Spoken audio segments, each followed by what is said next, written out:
முக்கியமான காரியத்தை ஆண்டவர் என் உள்ளத்தில் பேசியிருக்கிறார். நான் அதே உங்கள் மத்தியில வைத்து உங்களையும் ஆண்டவரோடு கூட இணைத்து தேவனுக்காக எழும்பும்படியான சில காரியங்களை குறித்து ஆண்டவர் பேசுவாராக. அல்லேலூயா. இந்த நாளின் தியானத்திற்கு ஆதாரமாக ஒரு வசனத்தை வாசிக்கலாம். 1 பேதுரு 2ஆம் அதிகாரம் 16ஆம் வசனத்தை ஒருவர் வாசிக்கலாம். சுயாதீனம் உள்ளவர்களாய் இருந்தும் உங்கள் சுயாதீனத்தை துர்க்குணத்திற்கு மூடலாக கொண்டிராமல் தேவனுக்கு அடிமைகளாய் இருங்கள். அல்லேலூயா, அல்லேலூயா. பொதுவாகவே திருச்சபையிலே இந்த கடைசி காலத்துல பேசிக் கொண்டிருக்கிற சில உபதேசங்களிலே உங்களை ஆற்றுவார், தேற்றுவார், உயர்த்துவார், மாற்றுவார், ஆசீர்வதிப்பார்லாம் பேசிட்டு இருக்கிறாங்க. ஆனால் ஆண்டவர் என்னிடத்துல கொடுத்த ஒரு முக்கியமான காரியத்தை, நான் போகிற எல்லா திருச்சபைகளிலே மக்களுக்கு நேராக கர்த்தருடைய வார்த்தை தீர்க்கமாய் ஆண்டவர் பேசும்படிக்கு கிருபை தந்து கொண்டிருக்கிறார்.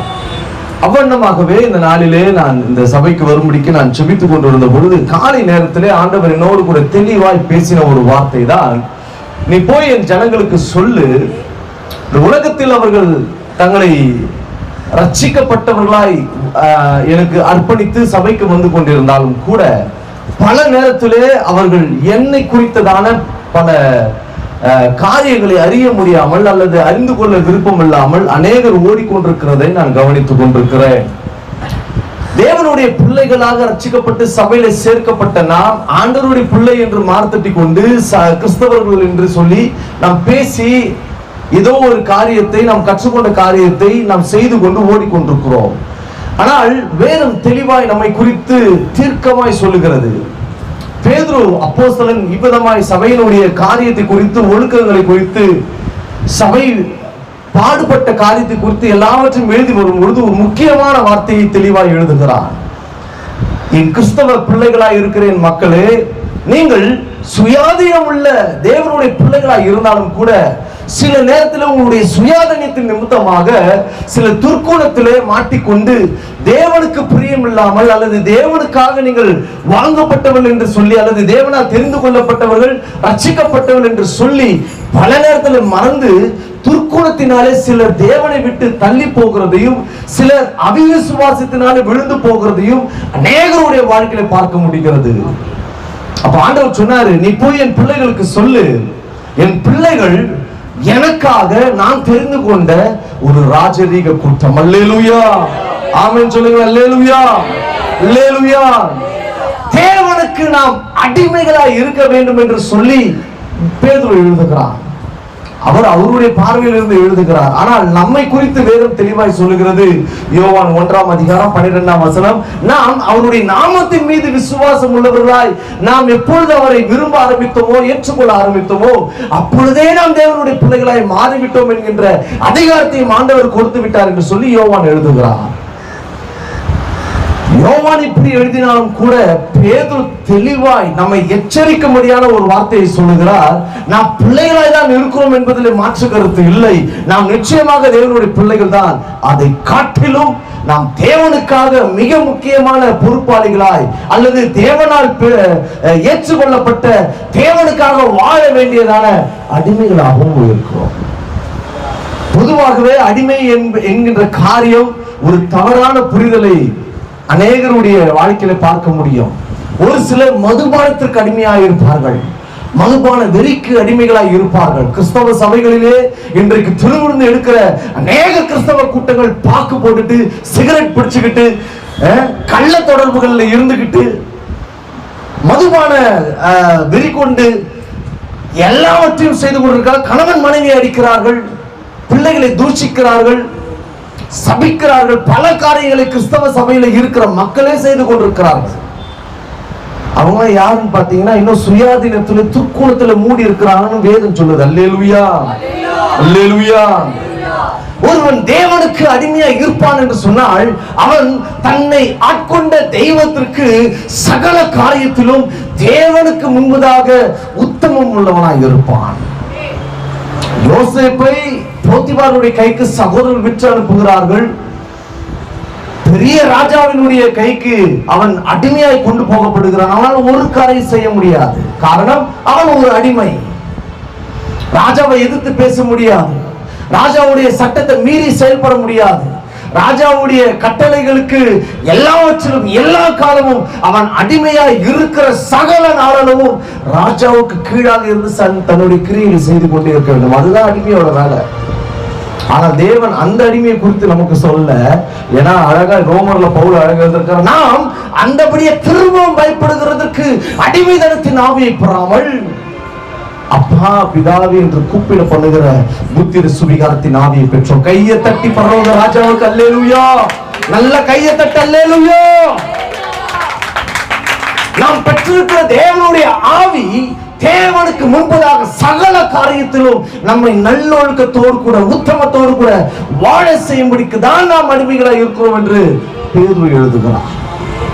நீங்க எதுக்கு அடிமையா இருக்கிறீங்க?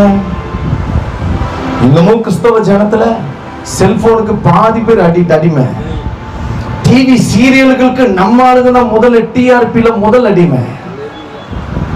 இன்னமும் வம்பு வார்த்தைகளுக்கும் வீண் பேச்சுகளுக்கும் பக்கத்து வீட்டு கதைகளுக்கும் தேவையில்லாத கிழவி பேச்சுகளுக்கும் கட்டுக்கதைகளுக்கும் சாய்ந்து போகிற பேச்சுகளை பேசி அதிலே தங்களை ஈடுபடுத்தி வாழ்கிற அநேக கிறிஸ்தவர்கள் அடிமைகள் தான். அவர்கள் தேவனுக்கு அடிமைகள் கிடையாது. தெளிவா வேதம் சொல்லுது, நீங்கள் தேவனுக்கான அடிமைகள். உங்களை ராஜா மீட்டு இருக்கிறார்.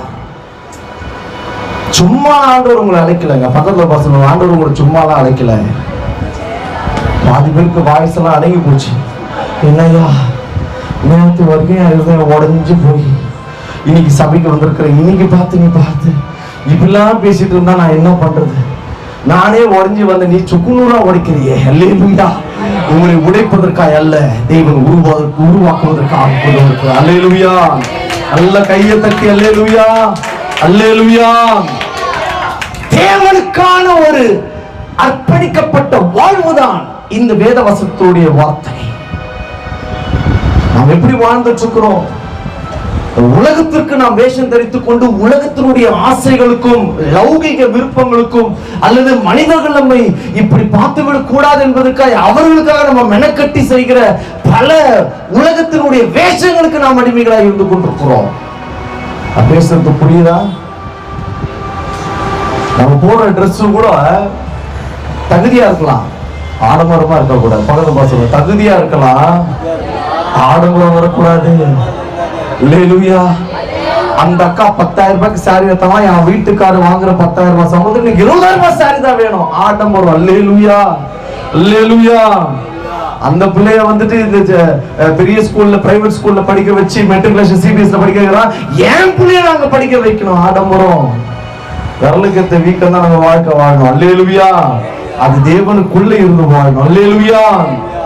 யாருக்கும் நம்மை சரிசமமாய் பார்த்து கொண்டு வாழக்கூடாது. ஏனென்றால் நாம் தேவனுக்காக தேவனுடைய கிருபையினால பெற்றுக்கொள்ளப்பட்ட ஒரு தேவனுடைய ஜனம். தேவனுக்கு முன்பதாக நாம் சகல காரியத்திலும் அர்ப்பணிக்கப்பட்டவர்களாய் வாழ்வதுதான் தேவனுக்காக நாம் வாழுகிற அடிமையின் வாழ்க்கை. நீங்க மனுஷனுக்கு அடிமையாக கூடாதுங்க. நல்லா கவனிங்க. வெளியே போய் பார்ப்போம், பல இடங்களை பார்ப்போம். சில சபைகள் எல்லாம் ஊழியக்காரங்க விசுவாசி அடிமைகளை போல நடத்துவாங்க. நான் இப்ப பல இடங்களுக்கு போறதுனால நான் பார்த்ததை சொல்றேன், உங்க சபையை தவிர்த்து சொல்றேன். பல சபைகள்ல நான் பார்த்த ஒரு அவல நிலை, ஜனங்களை மிரட்டி வச்சிருக்கிறாங்க. ஊழியர் இருக்காரு, அவருக்கு நல்ல வெளிப்பாடு வரம் இருக்கிறது.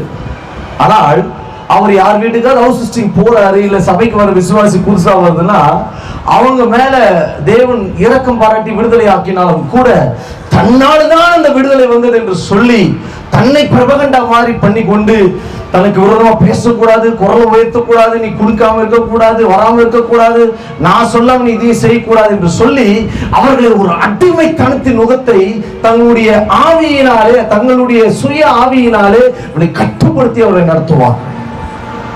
அதான் ஃபாதர் பண்ணார். கட்டுப்பாட்டின் ஆவியானவர் என்னை கண்ட்ரோல் செய்து நடத்துகிறார், இஷ்டம் போல அலைவதில்லை, அவர் சித்தம் செய்து வாழ். இதெல்லாம் நீங்க இருந்தீங்கன்னா தான் ஆவியானவர் பேசுகிறது கூட உணர முடியாது.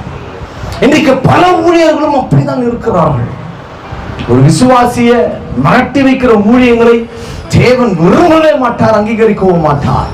அதே அன்பினாலே அழைத்து அர்ப்பணிப்பிலே நடத்தி ஒழுக்கத்தில் நடத்தி சத்தியத்தை போதித்து நீங்களும் தேவனுக்காக எழும்பி பிரகாசிங்கள் என்று சொல்லுகிற எந்த ஊழியத்தையும் பரலோகம் கனம் பண்ணி கொண்டே இருக்கும். கையை தட்டி அல்லேலூயா, அல்லேலூயா. பேதுரு இவ்விதமா எழுதுகிறார், நீங்க சுயாதீன பிராணிகளை ஆண்டவர் உங்களை அழைத்து விட்டார். நீங்கள் இனி அடிமை அல்ல, உலகத்திற்கோ உலகத்தை சார்ந்த எதற்கும் நீங்கள் அடிமைகள் அல்ல. ஆனால் நீங்கள் தேவனுக்கு மட்டுமே அடிமை. பாதி பேருக்கு வாயில வரல, ஐயா நான் எங்க அப்பா அம்மாக்கு தான் அடிமை, நான் என் மனைவிக்கு தான் அடிமை. ஒரு வீட்டுல பார்த்தேன், கல்யாணம் ஆகிற வரைக்கும் அம்மா பின்னாடி சுத்தி இருந்தாங்க பையன். கல்யாணம் ஆனதுக்கு அப்புறம் பொண்டாட்டி தான். ஏதாவது பேசினா கூட நம்ம பேசிக்கிட்டே இருப்போம். அவர் உடனே திரும்பி பார்ப்பாரு, எங்கடா திரும்பி பார்க்கறான் பார்த்தா சமையலர்ல நின்று கண்ணை காமிக்குது. அந்த கண்ணை காமிச்சாலும் ஒரு ஆமன் சொல்றாரு. அப்படிப்பட்ட அடிமைகளும் சிலர் இருக்கிறார்கள். ஆனால் நாம் அப்படியெல்லாம் அல்ல. நாம் என்றைக்கும் தேவனுக்கான அர்ப்பணிக்கப்பட்ட தேவனுடைய பிள்ளைகள். அல்லேலூயா, அல்லேலூயா. சரி, தேவனுக்கென்று தேவனுக்கென்று அர்ப்பணிக்கப்பட்டவன் அல்லது தேவனுக்கு தன்னை அடிமையாக்கி கொண்டவன், தேவனை தனக்கு எஜமானனாய் மாற்றிக்கொண்டவனுடைய ஒரு 3 நிலைகளை குறித்து நான் சொல்லி உங்களுக்காக நான் ஜெபிக்க விரும்புகிறேன். கடைசி நாட்களிலே வாழ்ந்து கொண்டிருக்கிறோம். அநேக கிறிஸ்தவனுடைய வாழ்க்கையில சாட்சி இல்லை. குத்துறா மாதிரி இருக்கும், பட் ஆனா வாங்கிருக்கீங்க. சில பேரோட வாழ்க்கையில சாட்சிகளை இழந்து, பல பேருடைய வாழ்க்கையில பசுத்தத்தை இழந்து, பல பேருடைய வாழ்க்கையில நீதியான வாழ்க்கையில இருந்து வழி தப்பி இந்த உலகத்திற்கு ஏற்ற ஒரு அட்ஜஸ்ட்மெண்ட்டுக்குள்ள அநேக கிறிஸ்தவர்கள் வந்து விட்டார்கள். அன்றைக்கு நீதினா கிறிஸ்தவங்க தான் கத்துக்க வேண்டியதா இருந்தது, பசுத்தம்னா கிறிஸ்தவங்க தான் கத்துக்க வேண்டியதா இருந்தது, அன்புனா கிறிஸ்தவங்க தான் கத்துக்க வேண்டியதா இருந்தது. எல்லாமே கிறிஸ்தவனை பார்த்து கற்றுக்கொண்ட இந்த உலகம் இன்றைக்கு கிறிஸ்தவனை பார்த்தா சொல்றாங்க, 1ஆம் நம்பர் யாரு? 1ஆம் நம்பர் நம்ம தான். இப்ப ஒயிட் அண்ட் ஒயிட் போறதுக்கு பயமா இருக்குது. அல்லேலூயா, அல்லேலூயா. புரியல பாதி பேர். அல்லேலூயா. நாம் தேவனுடைய அடிமைகளாக, தேவனுக்கு அர்ப்பணிக்கப்பட்டவராக, தேவனுடைய ரத்தத்தினால் ஒப்புரவாக்கப்பட்டவராய் வாழ்கிற நம்முடைய வாழ்க்கையில ஒரு 3 முக்கியமான காரியத்தின் அனுபவங்களை அனைவருக்கு நாம் வெளிப்படுத்த வேண்டும். நல்லா கவனிங்க. நான் எப்பவுமே ஒரு செய்தியில ஒரு வார்த்தை சொல்லுவேன். பரலோகம் உங்களை நம்பிதான் உங்களை பாவத்திலிருந்து மீட்டு உங்களை பரிசுத்தமாக்கி இருக்கிறது. பரலோகம் உங்கள் மீது ஒரு பெரிய நம்பிக்கை வச்சிருக்கிறது. பக்கத்துல கை சொல்லுங்க, பரலோகம் உங்களை ரொம்ப நம்புதான். என்ன சொன்னாங்க அதுக்கு? அப்படியா, இவனை யாரும் நம்பவே மாட்டாங்களா? பரலோகம் என்ன நம்புதா? உண்மையிலே உங்களை தான் நம்புது. அதனால்தான் இவ்வளவு பெரிய பொல்லாத தேசத்துல, பட்டணத்துல ஆண்டவர் உங்களை விசேஷத்தில் சபையை சேர்த்திருக்கிறார். அல்லேலூயா. நோ, பெரிய பேழை கட்டினார். பேழைக்குள்ள எல்லாமே போச்சா? இல்ல, ஆண்டவருடைய சத்தத்துக்கும் தரிசனத்துக்கு கீழ்ப்படிஞ்சதுதான் பேழைக்குள்ள வந்து காப்பாற்றப்பட்டது. அல்லேலூயா. வரப்போகிற பெரிய அழிவுக்கும் வருகைக்கும் நேராக தேவனுடைய ரகசிய வருகை ஒன்று உண்டு, எடுத்துக்கொள்ளப்படுறது ஒன்று உண்டு. அதற்கு நேராக நம்மை தேவன் ஆயத்தப்படுத்தும்படிக்கு சபையில சேர்த்திருக்கிறார். அந்த நோக்கத்தை செய்தி வழியாக நிறைவேற்றுவார். அல்லேலூயா. சரி, தேவனுக்காக அர்ப்பணிக்கப்பட்ட அல்லது தேவனை தனக்கு எஜமானனா ஏற்றுக்கொண்ட ஒரு கிறிஸ்தவனுடைய வாழ்க்கையில, தேவனுக்கு தன்னை அடிமையாய் ஒப்பு கொடுத்தவனுடைய ஒரு கிறிஸ்தவனுடைய வாழ்க்கையில ஒரு 3 உன்னதமான நிலைகளை நம்மால் கண்டறிய முடியும். இல்லைன்னா 3 நிலைகளை அவனால் வெளிப்படுத்தவும் முடியும். பக்கத்துல சொல்லுங்க, 1 பார்க்க முடியும், 1 கிறிஸ்தவங்க கிட்ட வெளிப்படுத்த முடியும். நீங்க எந்த கேட்டகரின்னு இதுக்கப்புறம் தெரிஞ்சீங்க. அல்லேலூயா. ஐயா நீங்க எல்லாம் சொல்லிட்டு தான் போறீங்க, வார ஒருத்தர் வராங்க தான், ஏங்க எங்களை கேட்டு இதை வெளியே போகணும்னு எல்லாம் புஷ்ன்னு போயிட்டியா? ஆண்டவர் எங்கெல்லாம் நீங்க குறைவுள்ள பாத்திரங்களா இருந்தீர்களோ அந்த இடத்துல எல்லாம் ஆண்டவர் தம்முடைய பரிசுத்தாவினுடைய நிறைவை அனுப்பி உங்களுடைய ஆசீர்வதித்து உயர்த்த போகிறார். அல்லேலூயா, அல்லேலூயா, அல்லேலூயா. தேவனுக்கான ஒரு மனிதன் எப்படி வாழ்வான்? தன்னை ஆட்கொண்டவருக்கு தன்னை எப்பொழுதும் எப்படி கொடுத்து தேவனோடு கூட வாழ்வான் என்பதை குறித்து ஒரு 3 காரியத்தில் முதல் காரியத்தை வாசிக்கலாம். சங்கீதங்களின் புஸ்தகம், ரொம்ப முக்கியமான செய்தி, குறிப்பெடுத்து வச்சுங்க. உங்க ஆவிக்குரிய வாழ்க்கையை தேவன் கட்டி எழுப்புவார். Thank you holy spirit. வாசிக்கலாம். 42ஆம் அதிகாரம் முதல் வசனத்தை வாசிக்கலாம். நீரோடைகளை வாஞ்சித்து கதறுவதை போல. சிஸ்டர் கொஞ்சம் நிறுத்தி படிச்சீங்கன்னா வார்த்தையினுடைய வலிமை பெருசா தெரியும். வாசிங்க. மானானது நீரோடைகளை வாஞ்சித்து கதறுவது போல தேவனே என் ஆத்துமா உம்மை வாஞ்சித்து கதறுகிறது. என் ஆத்துமா உம்மை வாஞ்சித்து கதறுகிறது. என் ஆத்துமா தேவன் மேல் ஜீவனுள்ள தேவன் மேலேயே, என்னை ரட்சித்தேன் ஜீவனுள்ள தேவன் மேலேயே தாகமாய் இருக்கிறது. நான் எப்பொழுது தேவனுடைய சந்ததியில் வந்து நிற்பேன். அல்லேலூயா, அல்லேலூயா. ஒரு தேவனுக்கென்று தன்னை அர்ப்பணித்தவன், தன்னை தேவனுக்காக முற்றிலுமாய் தேவனை ஏற்றுக்கொண்டவனுடைய வாழ்க்கையில சகல காரியத்திலும் தேவனை அன்பு கூர்ந்து கொண்டே இருப்பான். இன்றைக்கு கிறிஸ்தவ மக்கள் இடத்துல நான் பார்க்கிற ஒரு பரிதாப நிலை, ஆண்டவரிடத்தில் அன்பு கூற வேண்டிய கிறிஸ்தவ ஜனங்கள் வாரத்துக்கு ஒரு நாள் தான் வந்து அன்பு கூறுறாங்க. அதுவும் பாஸ்டருடைய கட்டாயத்தின் பேர்ல வந்து அன்பு கூறுறாங்க. நீங்க இந்த வாரம் வரலைன்னா நாளைக்கே பாஸ் உங்க வீட்டுக்கு வந்துருவான்ற பயத்துல நீங்க வந்து அன்பு கூறுறீங்க. அல்லேலூயா, அல்லேலூயா. அப்படிப்பட்ட அன்பு அல்ல. தேவனிடத்திலே தன்னுடைய இருதயத்தை அர்ப்பணித்தவன், தேவனை என்னை ரட்சித்து விட்டால், நான் தேவனோடு கூட ஒப்புரவாகி விட்டேன், தேவனோடு கூட சேர்ந்து அவரோடு கூட வாழ ஆரம்பித்து விட்டேன் என்பவனுடைய வாயிலிருந்து வருகிற வார்த்தை, ஆண்டவரை எப்பொழுதும் நேசித்துக் கொண்டு சேவித்துக் கொண்டு அன்பு கூர்ந்து கொண்டே வாழ்ந்து கொண்டிருப்பான். நீங்கள் தேவனுக்கான அடிமைகளா இருக்கிறீர்களா? தேவனுக்காக வாழ்ந்து கொண்டிருக்கிறீர்களா? இந்த உலகம் போய்கொண்டிருக்கிற போக்கில் நீங்கள் போகிற மாதிரி போயிட்டு வாரத்துல ஒரு நாள் வந்துட்டு திருவிருந்து எடுக்கிறதோ, மாசத்துல ஒரு நாள் திருவிருந்து எடுக்கிறதோ, வாரத்துல ஒரு முறை இல்ல மாசத்துல 2 முறை மாத்திரம் சபைக்கு வந்துட்டு தேவனை நான் நேசிக்கிறேன், நான் கிறிஸ்தவமா வாழ்றேன் என்று சொல்லி ஒருவேளை நீங்க அன்பை காண்பித்துக் கொண்டிருப்பேன் என்று சொன்னால் நீங்க இன்னும் தேவனுக்கான ஆளா மாறலன்னு அர்த்தம். நல்லா கவனிங்க. நான் ஒரு விளக்கத்தை சொல்றேன். பவுல் சொல்றாரு, சபை கூடி வருதலை சிலர் விட்டுறாங்க. நம்ம அப்படி இருக்கக்கூடாது. ஒருத்தருக்கு ஒருத்தர் புத்தி சொல்லிட்டு வந்துட்டே இருக்கணும். இனிமேல் நீங்க சபைக்கு 4 வாரத்துல ஒரு வாரம் சரியான ரீசன், சரியான உடல்நிலை சரியில்லாம போயிட்டோம், ஏதோ தவிர்க்க முடியாத ஒரு எமர்ஜென்சினா மட்டும் சரி அங்க ஒரு நாள் லீவ், அது கத்தர் பார்க்கிற சூழ்நிலை. சும்மாவே வந்துட்டு அவங்க கூப்பிட்டாங்க அங்க போன அப்படின்னு போயிட்டு வந்திருந்தீங்கன்னா நீ தேவன் இடத்துல அன்பா இல்லைன்னு அர்த்தம். நீ வருகைக்கு ஆயத்தப்படாம ஏதோ ஒரு தவறான பாதையிலே கொஞ்சம் தள்ளி போயிட்டு இருக்கிறன்னு அர்த்தம். தேவன் மீது வாஞ்சை உள்ள ஒரு ஆத்துமா தேவனையே அதிகமாக எதிர்நோக்கி காத்து கொண்டிருக்கும். அவனுடைய ஆவியிலே ஒரு பெரிய எதிர்பார்ப்பு இருந்து கொண்டே இருக்கும். அந்த தாகத்தை உன்னால் அடக்க முடியாது. தேவனை குறித்ததான அறிவு பெருகி கொண்டே இருக்கும். தேவன் எனக்காக செய்கிற சகல காரியத்திலும், எனக்கு வருகிற பல பாதகமான சூழ்நிலையிலும் கர்த்தர் என்னோடு கூட இருக்கிறார் என்கின்ற அறிவோடு கூட அவன் தேவனுக்கு முன்பதாக தன்னை தாழ்த்தி அர்ப்பணித்து வாழ்ந்து கொண்டிருப்பான்.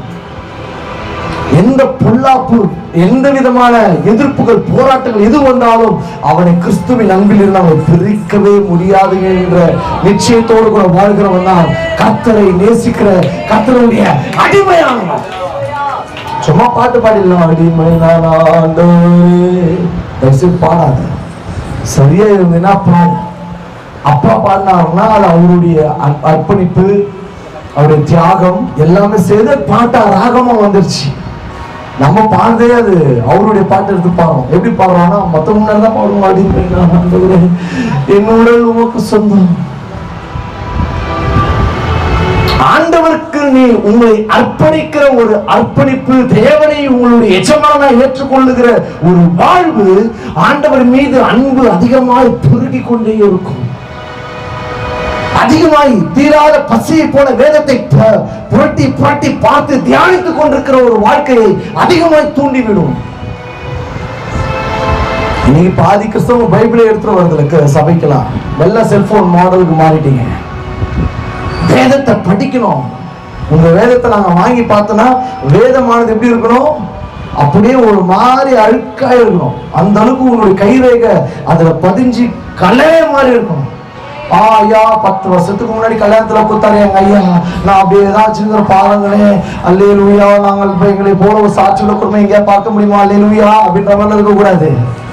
உன் பைபிள் தேய தேய உன் ஆவிக்குரிய வளர்ச்சி அது முதிர்ச்சி பெறும். கையை தட்டி அல்லேலூயா. தேவனுக்கான ஒரு வாழ்க்கை ஆண்டவரை அறிய தூண்டும். சும்மா இருக்க கூடாது. பல நேரத்தில் நான் வெயிட்டிங்ல எங்கேயாவது ஒரு இடத்துல உட்காந்துருப்பேன். திடீரென்று ஒரு செய்தியை கேட்க தோணும், இல்லைன்னா ஏதாவது ஒரு பாட்டு பார்க்க தோணும், இல்லைன்னா ஏதாவது ஒரு வசனத்தை படிப்பதற்கோ தியானிப்பதற்கோ ஆவியானவர் நம்மை தூண்டுவார். வேதத்தை பிரிக்க ஆரம்பித்த உடனே என்னிலிருந்து தேவனுடைய அபிஷேகமானது அப்படியே அணவு மூல ஆரம்பிக்கும். நீ சுற்றிலும் தேவனுடைய மகிமை அதிக சமூகத்தை அதிகமாக உணர முடியும். தேவன் மேல அன்பா இருக்கிறவனுக்கு தான் அதெல்லாம். நீ ஆண்டவரை அதிகமா நேசிச்சு ஆண்டவருக்கு ஒப்பு கொடுத்தவனா இருந்தீங்கன்னா நீ நடக்கும் போது கூட அந்நிய பாஷை பேசிக்கிட்டே இருப்ப. அல்லேலூயா அல்லேலூயா. உன் வாயிலிருந்து வார்த்தைகள் வரும் பொழுது திடீரென்று ஆவியானவர் உன் வாயின் வழியாக அநேகருக்கு நடக்க போகிற காரியங்களை தீர்க்க தரிசனங்களை உன் நாவிலிருந்து ஆண்டவர் ஒரு அக்கினியை எழுத பண்ணுவார். அந்த அக்கினி பற்பல வார்த்தைகளை உண்டாக்கும். அப்படி பேசும்பொழுது வார்த்தைகள் எல்லாம் திருப்பமாக மாறும். அநேகருடைய வாழ்க்கை கற்றுவிட்டு தேவனுக்காக இருக்கும். ஒரு சிலருடைய ஆவியை நான் பார்க்கிறேன், ஒரு சில காரியங்களை நான் பார்க்கிறேன். ஒரு சிலருடைய வாயிலே தேவனுடைய அக்கினி மயமான நாவுகள், பிளவுண்ட நாவுகள் இப்பொழுது ஆண்டவர் போடுகிறார். பெற்றுகோ பெற்றுகோ பெற்றுகோ ஜீசஸ் ஷஹது ரஹா உரா பாப்பா உரா உரா பாப்பா. பெற்றுகோ. விடாத விடாத விடாத விடாத. அது தேவனுடைய அக்கினி. விடாத. உன் இருதய பற்றி எறியும், உன் இருதய பற்றி எறியும், உன் ஆத்துமா அனல் கொள்ளும். பெற்றுகோ.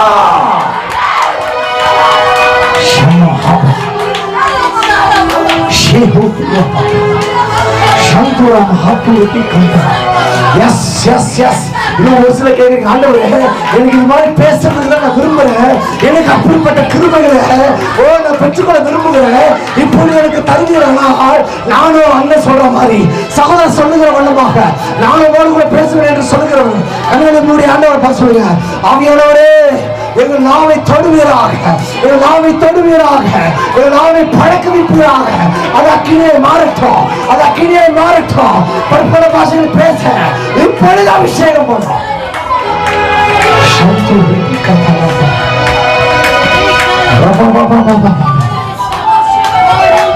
தேவனுக்குள்ளாக அர்ப்பணிக்கப்பட்ட எவருடைய வாழ்வோ ஆண்டவர் மீது தாகமாய் பசி தாகமாய் மாறிக்கொண்டே இருப்பார். அவனுக்கு உறவு பெருசா தெரியாது, உறவுகள் பெருசா தெரியாது, உலகம் பெருசா தெரியாது. அவங்களுக்கு தெரிந்ததெல்லாம் ஆண்டவருடைய சமூகம், ஆண்டவருடைய சிறகின்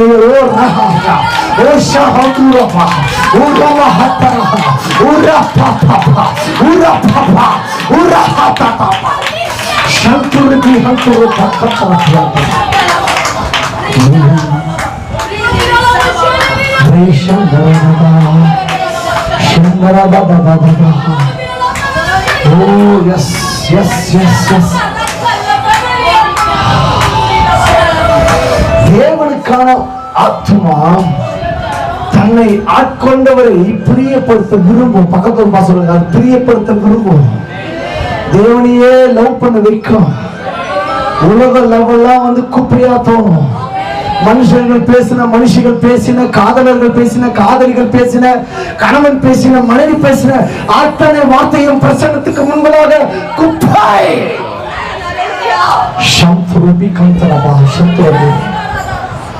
தேவனுடைய அன்பு உங்களை நெருக்கியே, உங்களை தனியாலாம் விடவே விடாது. நீங்க ஆண்டவரோடு மெர்ஜ் ஆயிட்டீங்கன்னா, ஆண்டவரோடு பிணைக்கப்பட்டுட்டீங்கன்னா, நீங்க நடக்கும் பொழுது ஒரு நிழல்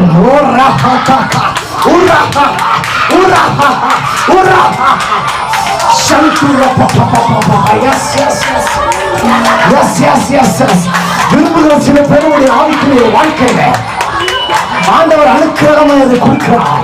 பெற்றுக்கோ பெற்றுக்கோ பெற்றுக்கோ பெற்றுக்கோ. நீ நடக்கும் பொழுது ஒரு சிறகு உங்கள் மீது விரிக்கப்பட்டிருக்கிறது.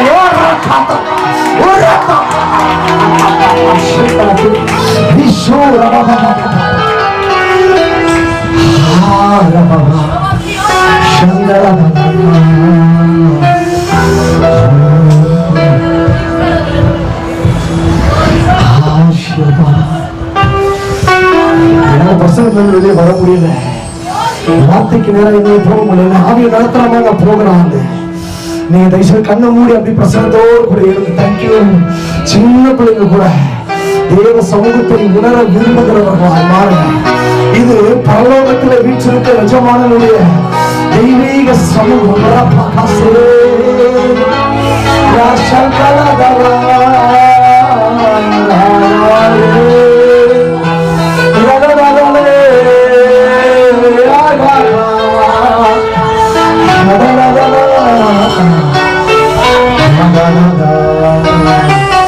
சில பேருடைய ஆத்மாவின் மீது ஆண்டவர் எதிர்நோக்கி கொண்டிருக்கிற ஒரு அன்பு இதுதான். நீ அங்கே பேச மாட்டியா, என்னோடு கூட உறவாட மாட்டியா, என் வார்த்தைகளை தியானிக்க மாட்டாயா, என்னுடைய சத்தத்தை கேட்க விரும்ப மாட்டாயா என்று சொல்லி விரும்புகிற தகப்பனுடைய குரல் தான் இது.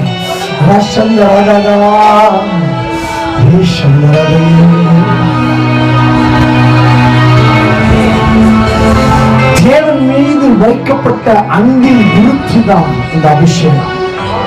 நல்லா பாருங்க, இந்த அபிஷேகம் எல்லாரும் மேல கிடைக்காது, எல்லாரும் மேல இந்த அபிஷேகம் இல்லை. பல சபைக்கு போய் பார்த்துட்டேன், இவ்வளவு மாதிரிலாம் ஆவில அவங்க இல்லை. பல பேர்லாம் தேவ சமூகம் இறங்கி மேகலாம் தலைக்கு மேலே நிற்க இறங்காது, பலிபீடத்தை விட்டு இறங்கி போவார். ஆண்டவர் தெளிவா சொல்லுவார், சவுண்ட் பர்சன்ட் தெளிவா ஆண்டவர் சொல்லுவார், என் ஜனங்கள் நிர்விசாரிகளாக இருக்கிறாங்க, என்னால் எந்த ஒரு கிரியையை நடப்பிக்க முடியாது. நல்லா கவனிங்க, இந்த ஆராதனை ஒழுங்கு என்பது எதற்காகனா பல அற்புத அடையாளங்களை நிகழ்த்தி காட்டுகிறது தான் இந்த ஆராதனையுடைய மையம். இதுலதான் ஹீலிங் நடக்கும், இதுலதான் பிசாசின் கட்டுகள் அறுக்கப்படும், இதுலதான் ஆண்டவரோடு கூட பிரத்யட்சமாய் முகமுகமாய் தீர்க்க தரிசனமாய் பேசுகிற இடம். இந்த இடத்துல மட்டும்தான் ஆண்டவர் பேசுகிற தேவன் இறங்கி ஒரு அக்கினி ஸ்தம்பமாக, ஒரு பகலில மேக ஸ்தம்பமாக நின்று உங்களை வழிகாட்டுகிற ஒரே சமூகம், ஒரே இடம் தேவனுடைய திருச்சபை. கையை தட்டி பரவாக ராஜாவுக்கு மகிமை செலுத்து.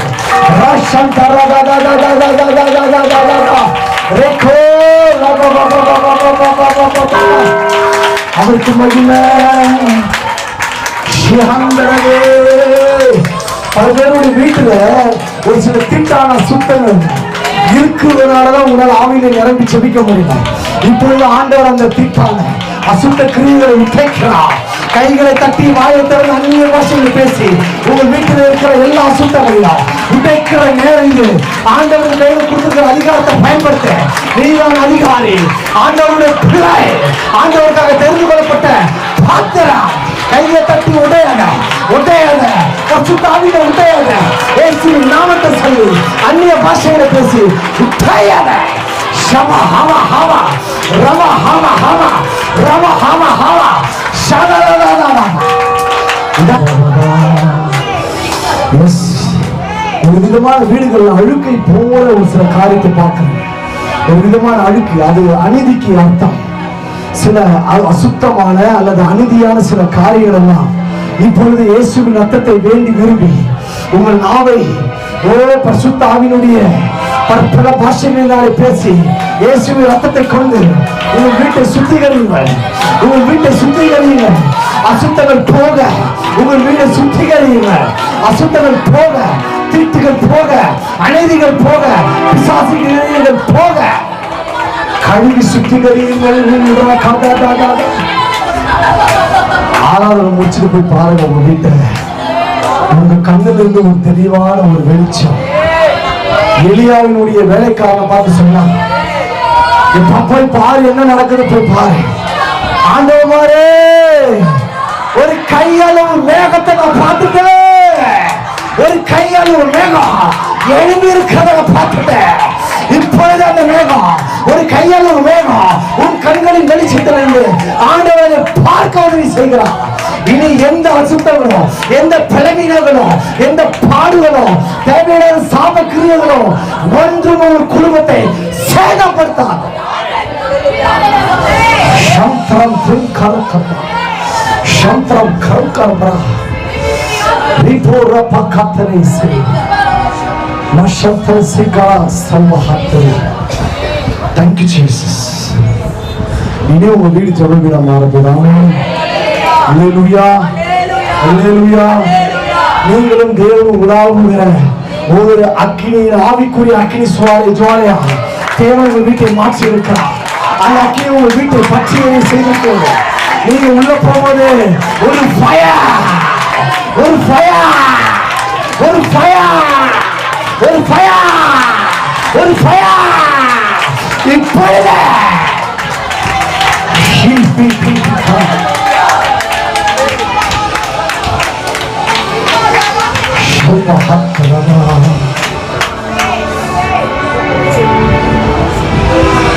தேவன் மீது வாஞ்சையா இருக்கிற ஒரு ஆத்மா இப்படிதான் இருப்பான். மகத வாசல் நீங்க தான் அந்த ஆத்மா. இப்ப நீங்க தான் தேவனுக்காக சொல்லுங்க நீங்க இப்பதான் தேவனுக்காக சரியான அடிமையா மாறிட்டீங்க, சரியான வேலையால மாறிட்டீங்க. இனி நீங்க சும்மா இருந்தாலும் உங்கள் ஆத்மா சும்மா இருக்காது. உங்கள் ஆத்மா தேவன் மீது பற்றுதலாவே இருக்கும். அவர்கிட்ட பேசிக்கிட்டே இருக்க தோணும். இனி உலகமெல்லாம் உங்களுக்கு கசப்பாய் மாறும்.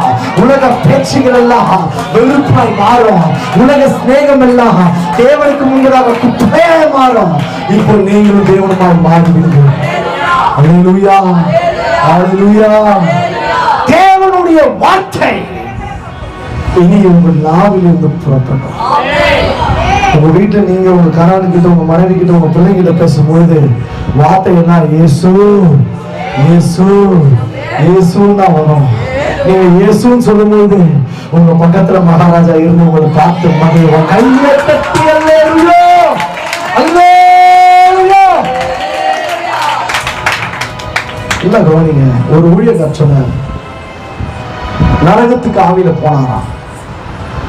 பயங்கரமான இடமா. நான் கொண்டு வந்த செய்தி வேற, என் ஆவியை நடத்துற விதம் வேற. ஓகே, நமக்கு அதுதான் முக்கியம். இல்லையா?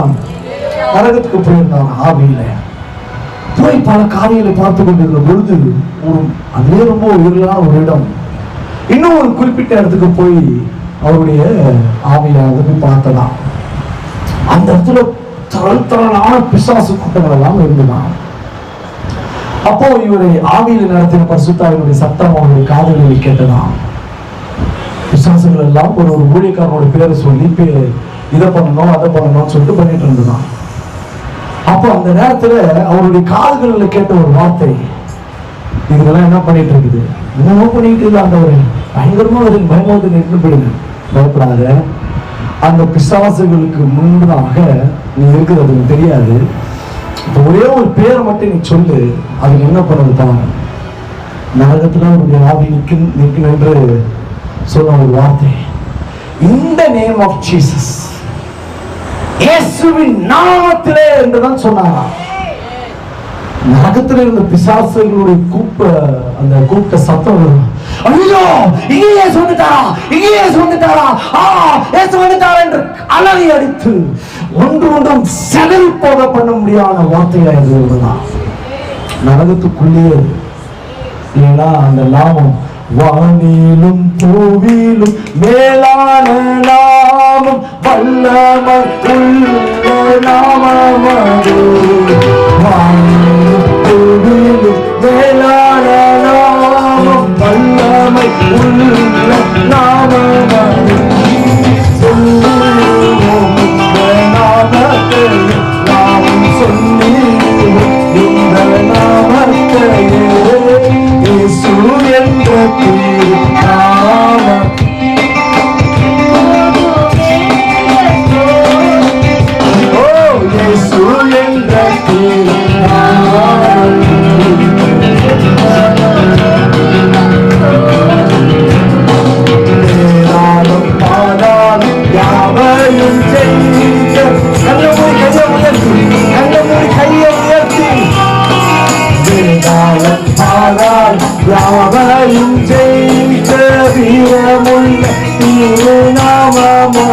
நாமும் சொல்லிடுவோம் இந்த நாமத்தில், நாமும் வென்றிடுவோம் இந்த நாமத்திலே, இயேசு என்ற திருநாமத்தில் எப்போதுமே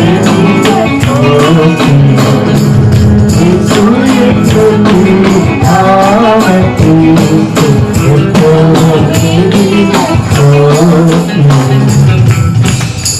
எப்படிப்பட்ட நாமம் பத்தியா? நான் வணக்கம் போது போகும்போதெல்லாம் என்னுடைய எக்ஸ்பீரியன்ஸ் பல அனுபவங்கள் இருந்தாலும் கூட பல நேரத்தில் நான் பார்க்கிற ஒரு அனுபவம், அவருடைய வஸ்திரத்தின் தொங்கல் என்னை அதிகமாக உராசி கொண்டிருக்கிறத நான் ஆவியிலே பார்ப்பேன். அல்லேலூயா. பல அனுபவங்கள் உண்டு. அதெல்லாம் சொன்னா நீங்க நைட்ல தூங்க மாட்டீங்க, நைட்ல எல்லாம் கனவு வந்துடும் உங்களுக்கு. அதனால தேவன் மீது அன்பு கொண்டிருக்கும் பொழுதுதான் சத்துருடைய எதிர்ப்புகளும் பல நேரத்தில் எழும்ப ஆரம்பிக்கும். நல்லா கவனிங்க, ஒரு நாளும் சத்துரு உங்கள் மீது கை போடவோ அல்லது உங்களை மேற்கொள்ளவோ அவனுக்கு அதிகாரத்தை ஆண்டவர் கொடுக்கவே. கொஞ்சம் புத்திசாலி, நல்ல கையை தட்டி அல்லேலூயா. உதாரணத்துக்கு சொல்லுகிறேன், ஒரு சூனியங்கள் உங்களுக்கு விரோதமாய் பண்ணியிருந்தாலும், மாந்திரிகமே உங்களுக்கு நேரம் பண்ணியிருந்தாலும், அவைகள் உங்களுடைய அனுமதி, அவைகள் கிட்ட வருவதற்கு பல நேரத்தில் யோசிக்க. ஏன் யோசிக்க தெரியுமா? நீ இயேசுவின் நாமத்துக்குள்ள, அவருடைய ரத்தத்துக்குள்ள மறைக்கப்பட்டிருக்கிற ஒரு நபர் என்பதை சூனியம் பண்ணி அனுப்புற அந்த பிசாசுக்கு நல்லா தெரிஞ்சு. அது உங்ககிட்ட வரணும்னா அந்த பண்ற மந்திரவாதி கிட்ட சொல்லும், டேய் அட்ரஸ் மாற்றி கொடு. ஆனா நீ சொல்ற அட்ரஸ்க்கு போக முடியாது. ஏசோரோடு கூட இருக்கிறா, ஏசோரோடு கூட இருக்கிறா, என்னால இதையும் செய்ய முடியும். அதுதான் உன் மேல இருக்கிற அதிகம். ஆனால் ஆவியில சில பலவீனத்தை உணர முடியும். நல்லா கவனிங்க. அதுக்குன்னு சுத்தமா தெரியாத பிரதனா தெரியும், நமக்கு விரோதமா சில காரியங்கள் சத்துருக்கள் எழுதி இருக்கிறது தெரியும். அது நீ ஆவியில எந்த அளவுக்கு ஆண்டவரோடு கூட ஐக்கியப்பட்டு பிணைக்கப்பட்டு இருக்கிறாயோ, ஆண்டவர் சொப்பனங்களில் வெளிப்படுத்துவார், தரிசனங்களில் வெளிப்படுத்துவார்.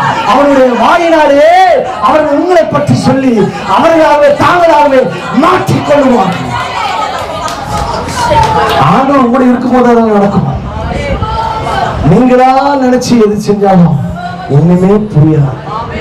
நீங்கள் தேவனுடைய அடிமைகளாக உங்களை அர்ப்பணிக்கப்பட்டு உங்கள் உள்ளம், உடல், ஆவி எல்லாவற்றையும் தேவனுக்கு ஒப்பு கொடுக்கும் பொழுது ஆண்டவர் எல்லாவற்றையும் உங்களுக்கு வெளிப்படுத்த அவர் சித்தமாக இருப்பார். ஒரு ரகசியத்தை சொல்லிடுறேன், அடுத்த பாயிண்ட் போயிடலாம். உங்களுக்கு ஆவிக்குரிய வெளிப்பாடுகள் அதிகமா வேணும்னா இந்த வேத ஞானம் உங்களுக்கு அதிகமா தேவை. இந்த வேத ஞானத்தை நீங்கள் படிக்க படிக்க தான் வெளிப்பாட்டின் வரம் ஆப்பரேட் ஆகும்.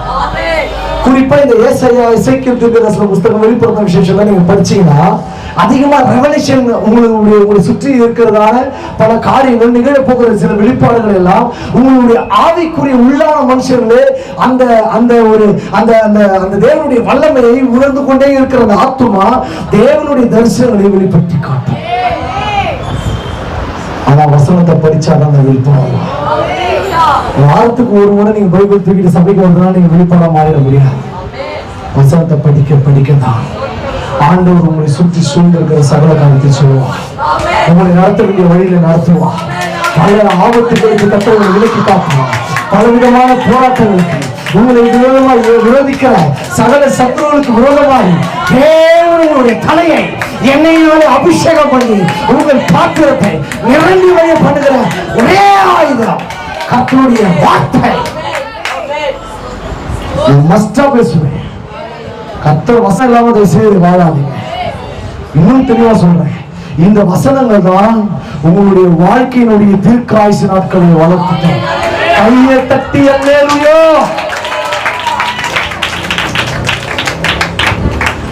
எவ்வளவுக்கு எவ்வளவு வசனத்தை படிக்க படிக்க படிக்க உங்கள் ஆவியிலே நீங்கள் அனல் கொள்ள ஆரம்பிக்கிறீர்களோ, ஆத்மாவிலே ஊற்ற கட்டப்படுகிறீர்களோ, உங்களுடைய சரீரம் நோயை காணாது, வியாதியை காணாது. ஒரு நாள் தேவையில்லாத பலகீனங்கள் உங்களை ஒரு நாளும் தொடாது. வசனம் உள்ளே இருந்தாங்க. இந்த வசனம் தான் அந்நாட்களிலே கர்த்தருடைய உடன்படிக்கை பெட்டி. அல்லேலூயா. அன்னையில தந்தை பாடினாங்க, கர்த்தரின் பெட்டகம் தோள் மேலே கல்வாரி நாயகன் எனக்குள்ளே சுமந்திடுவோம் இயேசுவின் நாமம் சொல்லிடுவோம் சுவிசேஷம். அன்னைக்கு பெட்டி இன்னைக்கு உங்க கையில இருக்கிற பரிசுத்த கையை தட்டு அல்லேலூயா. இந்த வேதத்தை நீங்கள் படிக்கலாம். உங்கள் ஆவிக்குரிய வாழ்க்கையானது தேவனுக்கு நேராக மாற்றப்படும். நீங்க தேவனுடைய பிள்ளைகளாக தேவனுக்கு விருப்பமான ஊழியக்காரராக வாழ வேண்டும் என்று சொன்னால் இந்த வசனத்தை நீங்கள் படித்துக் கொண்டிருக்கலாம். கைவரை கணக்கான வாழ்க்கை தான் கிறிஸ்தவ வாழ்க்கை. இதை என்னைக்கு நம்ம மறக்கிறோமோ அன்றைக்கே ஆண்டவர் நம்மை மறப்பார். சும்மா மறக்க மாட்டாதான் கிடையாது. நீ தூக்குலினா கண்டிப்பா மறப்பார். உங்களுக்கு பைபிள் படிக்க தெரியல ஆளுகிட்ட பைபிளை பிரிச்சு வச்சுக்கலுங்க. ஏசப்பா படிப்பதற்கு எனக்கு அறிவை தாரும், படிப்பதற்கு என் கண்களை திறந்தரணும், படிப்பதற்கு புத்தியை தாரும், படிப்பதற்கு நீ சொல்லித்தாரும், நல்ல ஆவியானவரே உதவி செய்யும் என்று சொல்லி வேதத்தை பிரிக்கும் பொழுதுதான் உங்கள் பக்கத்துல தேவனுடைய சமூகம் உட்கார்ந்து உங்களுக்கான தேவனுடைய ஆளுவை நேர்வித்து உங்களை எல்லாவற்றிலும் பழக்க வைத்து நடத்துவார். ஆனா இதெல்லாம் தேவன் மேல அன்பா இருக்க.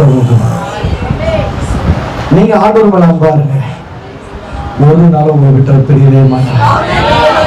நீங்க வண்டி ஓட்டும் போதும் சரி, வேலை செஞ்சுட்டு இருக்கும் போதும் சரி, ஊழியத்துக்கு போகும்போது சரி, இல்ல வீட்டுல படுத்து தூங்கும் போது சரி, அந்த சமூகம் உங்களோடு கூட இருந்து கொண்டே இருக்கும். காரணம் நீங்கள் உங்களை அவருக்கு ஒப்பு கொடுக்கப்பட்ட தேவனுடைய பிள்ளைகளாக தேவனுடைய அடிமையாக நீங்க இருப்பதினால் அவர் ஒரு நாள் உங்களுக்கு ஒரு குறைவு உண்டாக்க மாட்டார். எல்லாவற்றிலுமான சம்பூர்ணத்தை கட்டளையிடுவார். அல்லேலூயா. இரண்டாவது, நாம் தேவனுடைய அடிமைகளாக இருப்பதினால் நம்மிடத்திலிருந்து காணப்படுகிற அல்லது வெளிப்படுகிற சுவாபம் வாசிக்கலாம். 1 பேதுரு 2ஆம் அதிகாரம் 21 மட்டும் வாசிங்க. 1 பேதுரு 2ஆம் அதிகாரம் 21ஆம் வசனம் வாசிங்க. இதற்காக நீங்கள் அழைக்கப்பட்டும் இருக்கிறீர்கள்.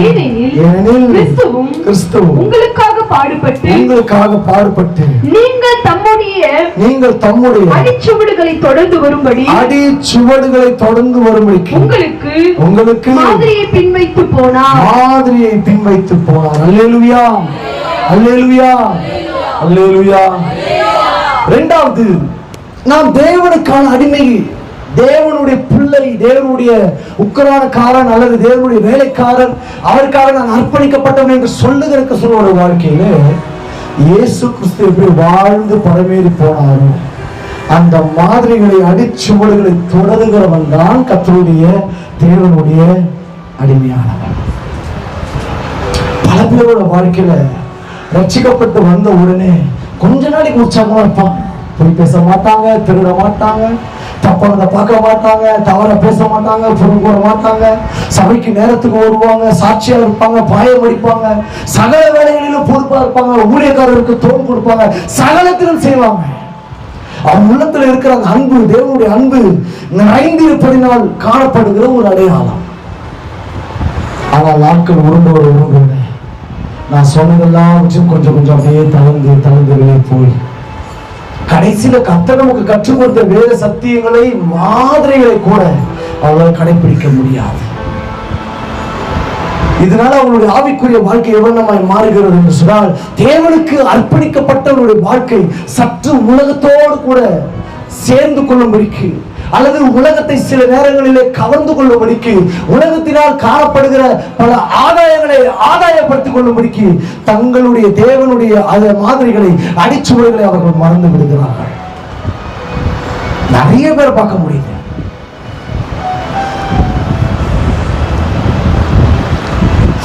அன்னைக்கெல்லாம் பாத்தீங்கன்னா ஊழியக்காரர் தான் எங்களுக்கு ரோல், இன்னைக்குதான். ஆனால் இன்றைக்கு எழுந்திருக்கிற தலைமுறைகள் இப்படி மாறிவிட்டார்கள். அன்றைக்கு மூத்த ஊழியர்கள் எல்லாம் தங்களை கிறிஸ்துவனுடைய மாதிரிகளாக அடிச்சுவடுகளை கற்றுக் கொடுத்தார்கள். வசனத்தை போதிப்பதிலும், கற்பதிலும், நடத்துவதிலும், மற்ற எல்லா விதமான ஒழுங்குகளிலும் தங்களை முன்மாதிரிகளால் வெளிப்படுத்தி காண்பித்தார்கள். பரிசுத்தவான்களை வாழ்ந்தாங்க, ஒழுக்கம் இருந்தது, பேச்சில சுத்தம் இருந்தது, வாழ்க்கையில நீதி நெறிமுறைகள் எல்லாம் இருந்தது. அதெல்லாம் பார்த்து கற்றுக்கொண்ட ஒரு ஜனம் எழும்பி இருக்கிறது ஒரு வகையில கர்த்தருக்கு ஸ்தோத்திரம். ஆனால் இந்த காலத்தில் எழும்பி இருக்கிற ஒரு குறிப்பிட்ட ஜனம் இந்த மாடல் உலகத்திற்குரிய ஞானத்தை அதிகமாக விரும்புகிறபடினால் தேவனுடைய ராஜ்யத்தின் பணியை தங்களுடைய சுய விருப்பத்தின் பேரில் செய்ய ஆரம்பித்து விட்டார்கள். இயேசுவின் மாதிரியை தள்ளி வைத்து போக ஆரம்பித்து விட்டார்கள். அப்படிப்பட்ட ஒரு தேசத்தை ஃபாலோ பண்ணாதீங்க. அது தேவனிடத்திலே உங்களை சேர்க்கிற ஒரு காரியம் அல்ல. அது தேவனுக்கு விரோதமாக நம்மை நடக்க செய்கிற சில உபதேசங்களுடைய அடிச்சுவடுகள். அதனால்தான் நாங்கள் அதிகமா சொல்லுவோம், கடிந்து கொள்ளுதல் உபதேசங்கள், கர்த்தருடைய வார்த்தையின் உபதேசங்கள், பரிசுத்தத்தை குறித்து, நீதியை குறித்து, அர்ப்பணத்தை குறித்து, தேவ பயத்தை குறித்து பேசுகிற இந்த உபதேசத்திலே நீங்கள் நிலைத்திருக்கும் பொழுது உங்களுடைய வழிகள் ஒரு நாளும் சீர்கெட்டு போகலாம். ஆனா இன்னைக்கு அறகுறை ஊழியக்காரர்களாம் எழும்பி எந்த ஒரு ஊழியக்காரர்கிட்டையும் அவங்க அனுபவத்துல வளராதனால தங்களுடைய ரட்சிப்பின் அனுபவத்தை கொண்டு கர்த்தருக்கு ஊழியம் செய்ய வேண்டும் என்று ஆர்வத்தின் மிகுதியால் வந்த அநேக ஊழியக்காரர்கள் அநேக ஜனங்களுக்கும் கிறிஸ்தவ சமுதாயத்துக்கும் ஒரு இடர்களை உண்டாக்கி கொண்டே இருக்கிறதை பார்க்க முடிகிறது. அவங்களாம் தேவனுடைய அடிமை கிடையாது. தேவனுக்கு அடிமை எப்படி இருப்பான் தெரியுமா? அவன் இருக்கிற இடமே தெரியாது. ஆனா அவன் போய் நின்னானா இயேசு இறங்கி நின்று மகத்துவமான காரியங்களை வெளிப்படுத்துவான். சும்மா வந்து ஐயோ எம்மான்னு கத்திக்கிட்டு பாட்டு பாடிக்கிட்டு அமர மணியில டான்ஸ் ஆடிக்கிட்டு பேசுறதெல்லாம் சத்தியம், நான் அப்படி நான் இப்படி புது ரெவல்யூஷன் இதெல்லாம் கிடையவே கிடையாது. நம்மளுடைய ஆத்துமாவை குறிவைக்கிற சத்துருடைய உபாய தந்திரங்கள் நம்மளதான் நம்ம தற்காத்துக் கொள்வோம். அல்லேலூயா, அல்லேலூயா. நீங்கள் தேவனுக்கு முன்பதாக அடிமைகளாய் ஒப்புக் கொடுக்கப்பட்டிருப்பீர்கள் என்று சொன்னால் கிறிஸ்துவினுடைய மாதிரிகளிலே ஒரு சிலதை நீங்கள் நிச்சயமாய் கட்டாயமாய் வெளிப்படுத்த வேண்டும். இயேசு கிறிஸ்து என்ன வச்சுட்டு போனாரு? அப்போஸ்தலர் 10:38 வாசிங்க. நசரேயனாகிய இயேசுவை தேவன் பரிசுத்த ஆவியினாலும் வல்லமையினாலும் அபிஷேகம் பண்ணினார். தேவன் அவரோடு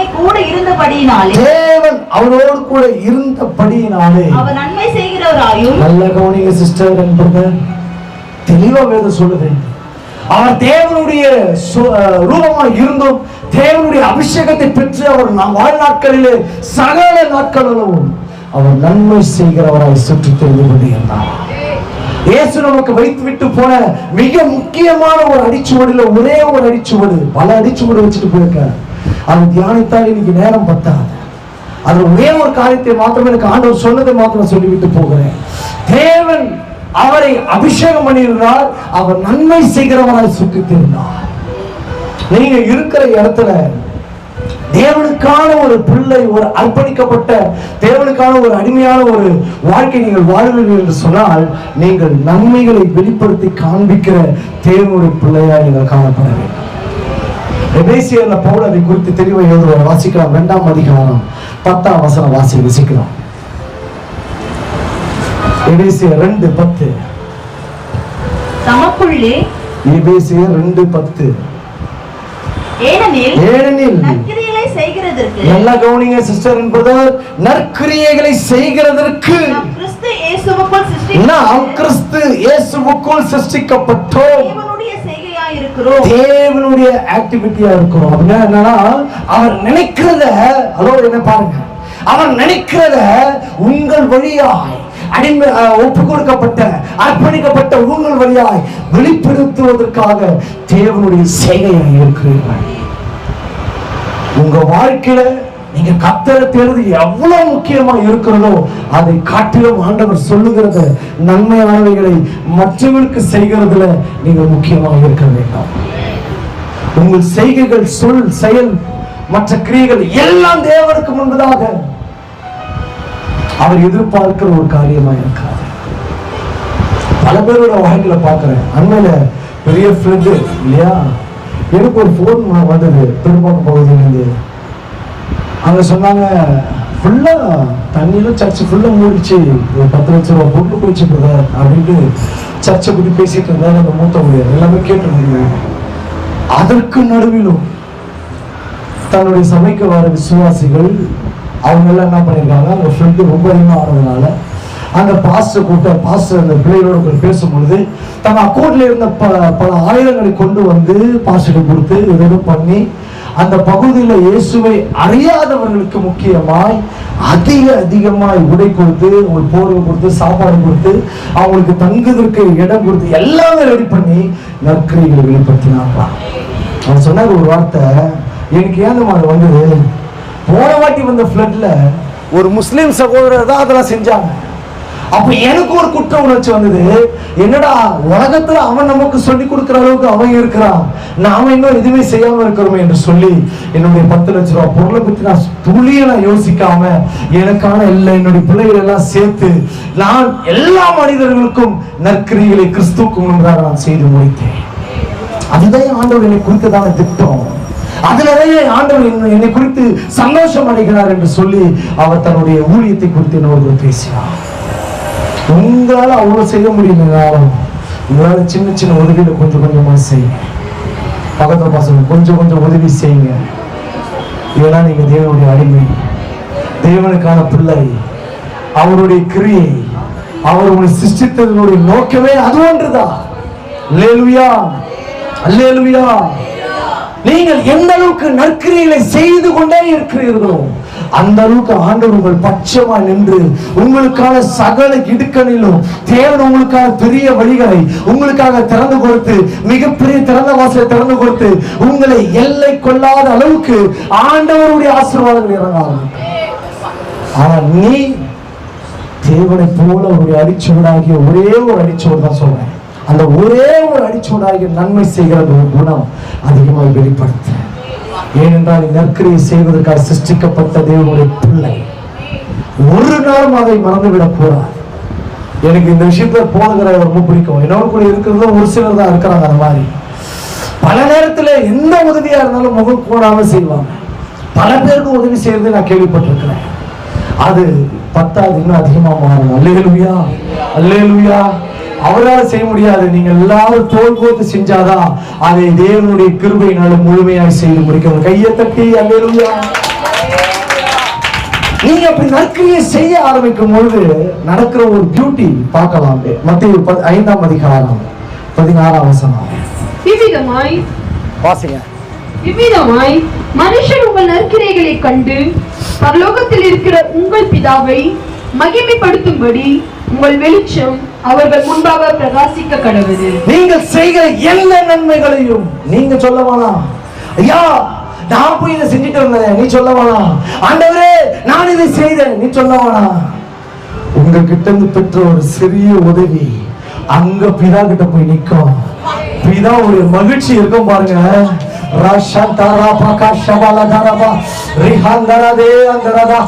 தேவன் மகிமை அடையும்படிக்கு அந்த வார்த்தை பிதாவிடத்தில் போய் நின்று சொல்லும், ஆண்டவரே உம்முடைய பிள்ளை, உம்முடைய அடிமையானவர், உம்முடைய மகன், உம்முடைய மகள் இன்றைக்கு இந்த காரியத்தில் எனக்கு ஒரு உதவி செய்தார்.